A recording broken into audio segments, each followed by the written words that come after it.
Hello বন্ধুরা, আমি Sudip and welcome to Filmy Tech. আজকে একটা ওয়েব সিরিজ নিয়ে কথা বলবো যেটা জি5-এর প্ল্যাটফর্মে কিছুদিন আগে রিলিজ করেছে। সিরিজটার নাম হচ্ছে 11-11। তো এই সিরিজটা আমার কেমন লাগলো এবং সিরিজের মধ্যে অন্তর্নিহিত কি ব্যাপার স্যাপার আছে সেসব নিয়ে কথাবার্তা থাকবে। দেখুন, অনেক সিরিজ এখন আসছে, বিভিন্ন ওটিটি প্ল্যাটফর্ম হয়ে গেছে ন্যাশনালি, বা আমি যদি রিজনাল কথা বলি, কিছু কিছু সিরিজ এরকম আসে যেটা যদি আমরা না দেখি অ্যাজ এন অডিয়েন্স, মনে হয় যেন কিছু একটা মিস থাকলো। এবং অনেক সময় আসে যে এই সিরিজগুলো সেরকম আলো পায় না বা সব মানুষের কাছে পৌঁছায় না, কারণ এই সিরিজগুলো সেরকম হাইপ ক্রিয়েট হয় না।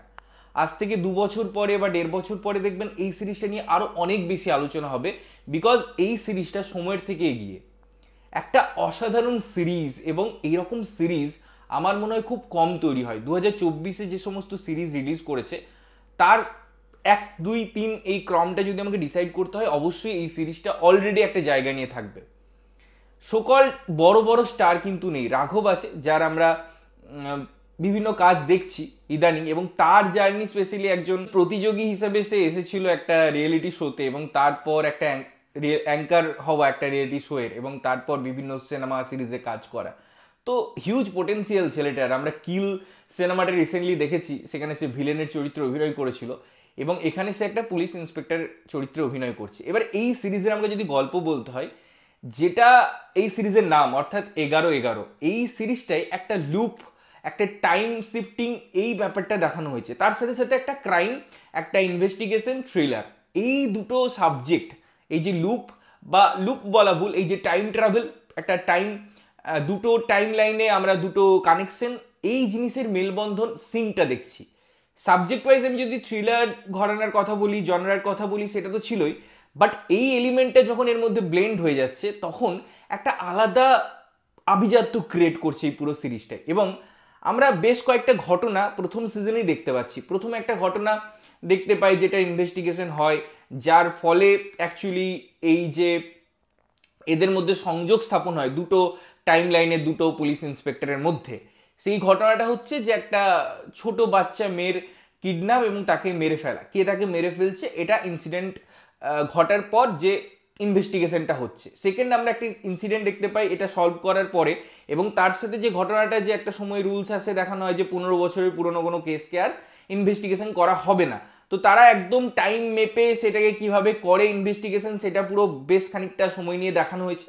তারপর একটা নতুন টিম গঠন হচ্ছে, কোল্ড কেস টিম। সেখানে একটা পুরনো দিনের ঘটনাকে দেখানো হচ্ছে এবং সেটাও সলভ করার ব্যাপার দেখানো হচ্ছে, এবং পরে আবার একটা কেস যেটা প্রথম থেকেই আমাদেরকে জানিয়ে দেয় যে হু ডান ইট এবং কেন করছে সেটা ইনভেস্টিগেশন, এবং লাস্টে একটা দুর্দান্ত নোটে সিজনটাকে শেষ করা, এবং তার সাথে সাথে নেক্সট সিজনের আভাস রাখা। এই যে আমি কথাগুলো বললাম, এতগুলো ঘটনার উল্লেখ করলাম, এই ঘটনাগুলো একে অপরের সাথে যোগাযোগ স্থাপন করছে ওই 11-11 এই টাইমটাই।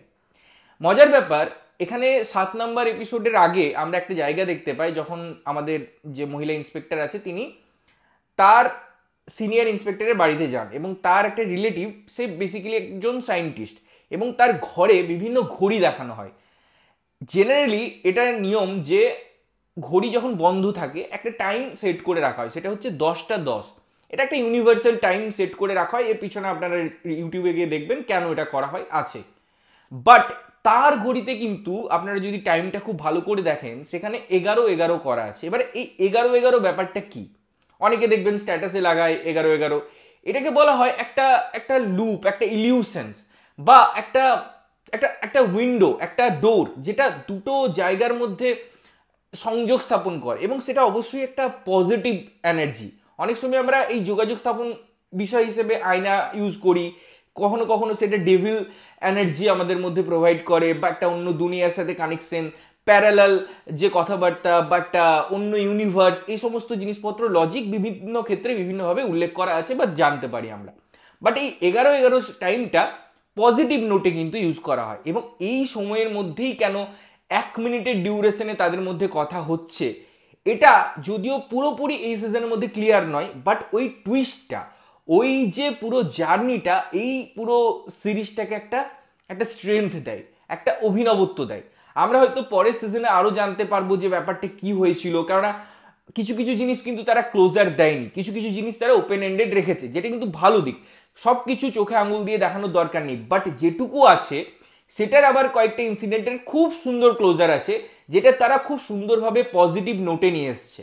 এই সিরিজের আমি যদি টেকনিক্যালিটিস, মিউজিক, তার সিনেমাটোগ্রাফি এগুলো নিয়ে কথা বলি, এগুলো তো দুর্দান্ত, এগুলো তো আছেই, এগুলো নিয়ে আলাদা করে কথা বলার দরকার পড়ছে না, বিকজ সাবজেক্টটা এবং ন্যারেশনটা, স্টোরি টেলিংটা, স্ক্রিন প্লেগুলো এত সুন্দরভাবে মানে ওয়ার্ক করছে যে ওই দিকে আর ধ্যানই যাচ্ছে না, আমরা স্টোরির মধ্যে যেন ইনভলভ হয়ে যাই, ছেড়ে যেতে ইচ্ছা করে না। এবং পুরো জিনিসটা যদি ভালো পারফরমেন্স না থাকতো তাহলে হতো না। যতটা অ্যাগ্রেসিভ দেখানো হয়েছে পুলিশ ডিপার্টমেন্টকে, তার সিনিয়রদেরকে, যতটা সুতো খুলেছে মেকার্সরা, বা ওই যে একটা এর মধ্যে ইনভলভ আছে কিনা কোনো পুরনো কেসে, সেটার যেমন একটা হিন্ট দিয়ে দিয়েছে এই পুরো সিজনটায়, নেক্সট সিজনের জন্য জায়গা বা স্পেস রেখে। তো সুন্দর সুন্দর ক্লিপ হ্যাঙ্গার আছে, যেটা নিয়ে পুরো পরের সিজনে একটা জার্নি করা যাবে, এবং আপনারা এই কমপ্লেনটাও করতে পারবেন না যে এই সিজনে তো শুধু বিল্ড আপই করা হলো, এই সিজনে কিছু কনক্লুশন থাকলো না। না, এই সিজনেও আপনাকে 3টে কেসের কনক্লুশন দিচ্ছে।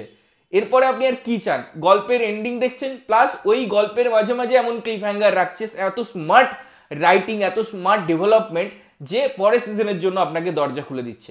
কোরিয়ান সিরিজে বা আমরা যদি বাইরের সিরিজ দেখি, এইরকম ট্রিটমেন্ট দেখতে পাই যে এত এঙ্গেজিং ফ্যাক্টর একটা পার্টিকুলার ইনসিডেন্টের এমনভাবে লেয়ার বা এমনভাবে তারা সেই জিনিসগুলোকে সাজায় যে একটা যদি সরি না হয় তাও ওই জিনিসটার মধ্যে ফারাক পড়বে না, কিন্তু ওই একটা জিনিস আপনাকে পরে আরো সুন্দরভাবে বাঁধন দিতে হেল্প করবে। এই যে একটা ট্রিটমেন্ট, এটা ইন্ডিয়ান সিরিজে আমার মনে হয় খুব কম হয়েছে।